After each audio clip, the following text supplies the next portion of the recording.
Beshem Hashem Naaseve Natsliach. Aujourd'hui, Bezrat Hashem, nous poursuivons notre étude dans les lois de la Shmirat Halashon avec la particularité de celui qui fait perdre une occasion.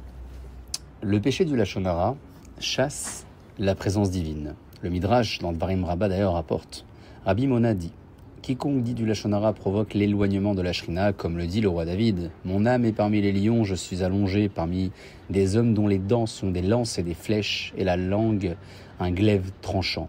Sois exalté au-dessus des cieux, ô Hachem, que ta gloire soit au-dessus de toute la terre. Ce que veut dire David en réalité, c'est: maître de l'univers, pourquoi ta présence repose-t-elle dans ce monde où de tels pécheurs sont présents? Fais-la remonter dans ta demeure céleste. Quant au colporteur de commérage, Hachem dit de lui: lui et moi, nous ne pouvons habiter ensemble sur cette terre, comme ça rapportent les maîtres du Talmud. Pire encore, la destruction du second temple fut causée par les mauvaises langues qui répandirent la haine gratuite parmi le peuple. Celui qui cause la discorde entre ses amis est méprisable aux yeux de Dieu et sa faute est immense. Le roi Salomon dit: 6 choses sont haïes de Dieu et la 7e, il la méprise. L'orgueil, une langue fausse, des mains qui versent du sang innocent et celui qui sème la discorde parmi ses frères.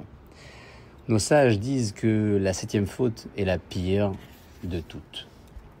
On n'a pas non plus le droit de rapporter une information qui n'a aucun caractère diffamatoire, pour parler à présent d'un propos halakhique, mais pourrait nuire à une proposition d'emploi ou de shidur, si elle est connue. Il est donc interdit de parler de la faiblesse physique d'une personne ou de son manque d'intelligence, même si soi-même et l'interlocuteur ne considèrent pas ces caractéristiques comme des défauts. Rapporter des informations de ce genre pourrait porter préjudice à la personne concernée notamment. Ainsi s'achève notre étude du jour. Baruch Adonai Leolam. Amen et Amen.